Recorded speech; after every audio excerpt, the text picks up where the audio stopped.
आता गेल्या वर्षी असं होतं की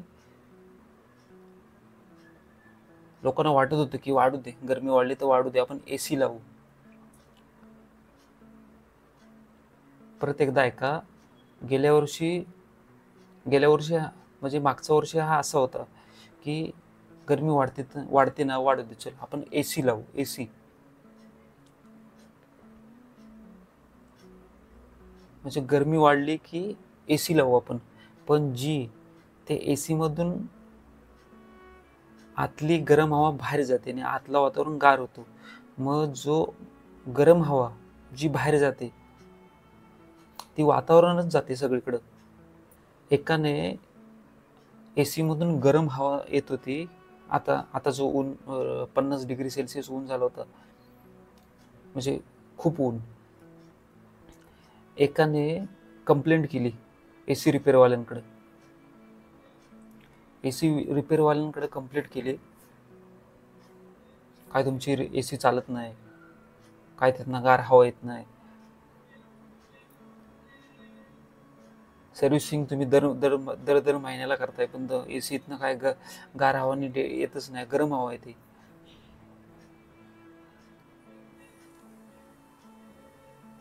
मग तो रिपेअर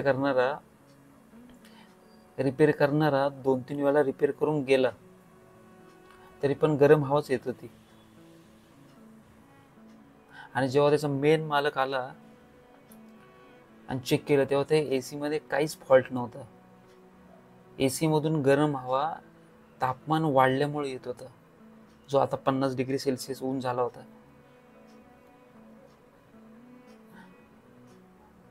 मला एवढंच म्हणायचं आहे की अजून जर 50 डिग्री सेल्सिअसच्या वर ऊन गेला, 60 डिग्री 70 डिग्री, तर एसी सुद्धा काम करणार नाही. एसी सुद्धा. आता खूप जण वाटत होतं आम्ही एसी लावू, पण जर मला सांगा, जर या 50 डिग्री सेल्सिअस उन्हामध्ये माणसं मरतायत त्या उन्हाने, कामगार चक्कर येऊन पडतायत.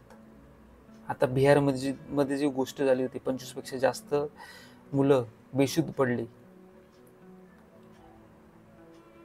मग जर 60% आणि 70% पेक्षा जास्त जर ऊन वाढला, वातावरणात बिघड झाला, तर एसी सुद्धा काम करणार नाही. आताच जर 50 डिग्री सेल्सिअस मध्ये एसी मधून गरम हवा येत असेल, तर 60 आणि 70 डिग्री मध्ये काय येईल, त्यातनं असे आग येईल बाहेर, आगीच्या वाफा येतील. आणि ती जागतिक आरोग्य संघटना आहे, ती सारखी भारताच्या मागं आहे की काही गोष्टींवर कंट्रोल आणा, झाडतोडीवर कंट्रोल आणा, जमिनीतून आपण जे खनिज काढतो त्याच्यावर कंट्रोल आणा. जर ह्या गोष्टीवर जर आपण कंट्रोल नाही आणला, तर जी 10% श्रीमंत लोक आहेत त्यांना वाटतं की आता एसी मधून मस्तपैकी गार हवा येते. जर 60-70% पर्यंत जर उन्हाचं टेम्परेचर पोचलं, तर एसी मधून सुद्धा गरम हवा येईल. अरे 5 वर फॅन लावला तरी खाली गरम होतं. आता हे 2-3 महिने तर असे गेले की जर वरती फॅन बंद केला, लगेच घाम यायला चालू होतं. मला एवढंच म्हणायचं, मला काय ते एसीचं आणि ह्या गरमीचं काय सांगायचं नव्हतं. मला फक्त काही गोष्टी कानावर काही जणांच्या पोचल्या तरी बस, की आपण ज्या वातावरण आपल्याला वाटतं चाललंय ते खूप चांगलं चाललंय, पण काही गोष्टी अशा आहेत, भारतातला प्रत्येक माणूस आता जर सावध नाही झाला, तर जसं जागतिक आरोग्य संघटने वर्ल्ड हेल्थ ऑर्गनायझेशनने सांगितलंय की 2030 पर्यंत जर आपण नाही काही गोष्टींवर कंट्रोल आणला, तर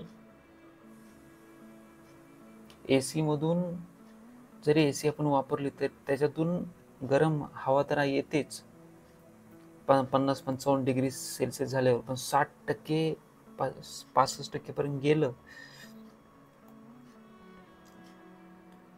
तर इतकं, जशी मी मागच्या व्हिडिओत पण बोललो होतो, जशी कोंबडी सोलतात, बाहेरची कातडी जाताना फक्त ही राहतात, तेच राहू शकतं. आता काय काय जणांना माझे व्हिडिओ ना थोडे वेगळे वाटतील, वेगळे म्हणजे हा काय जरा विचित्र, असं काय विचित्र बोलतोय. पण ते विचित्र नाही, ती ह्या आत्ताच्या 5 वर्षापासून जो अंदाज संशोधन करून जो लावताय, तो जर आपण थोडासा मनावर नाही घेतला थोडं तरी, तर जेवढी आपण आता प्रगती करतोय भारताची, त्या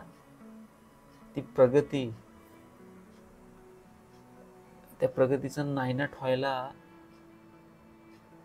मोजून अर्धा तास पण नाही लागणार.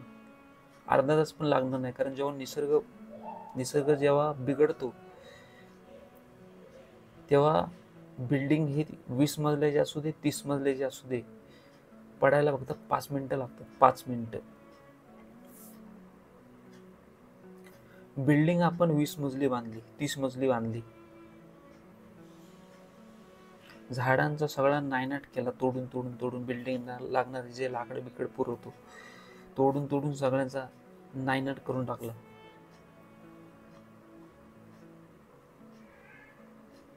भूकंप आला तर 5 मिनिटं सुद्धा लागत नाही बिल्डिंग पडायला. त्यामुळं ह्या भारताने आणि भारत सरकारने ह्या गोष्टीवर काही कंट्रोल करण्याचे नियोजन नाही आणलं तर पुढं खूप अवघड आहे. तर माझी आजची एवढी याच्यासाठी होती की काही जण म्हणतात की एसी लावून आपण जगू शकतो, पण जर ऊन वाढला, आता हे 50 डिग्री उन्हाने शक्य केले रिपोर्टमध्ये, जर अजून वाढला ऊन तर एसी पण सुद्धा काम करणार नाही. तर हेच आपलं आजच्या व्हिडिओत बोलायचं होतं. काही अजून महत्त्वाच्या व्हिडिओत लवकरच भेटू. आणि मला सांगायचं की मी जे महत्त्वाचं आहे, जे आता बोलायला पाहिजे, जे भविष्यात गोष्टी होऊन त्याचा धोका आहे, त्याच गोष्टी बोलायला पाहिजेत. त्याच मी गोष्टी बोलतो. आता काय जण, हे बघा, मी बोलत जाणार, काय जण ऐकतील, नाही ऐकतील, सोडून देतील, काय जण घेतील मनावर, काय जण सोडून देतील. तो ज्याचा त्याचा प्रश्न आहे. तर काही क्युरीज असतील कॉमेंटमध्ये मेन्शन करा. थँक्यू.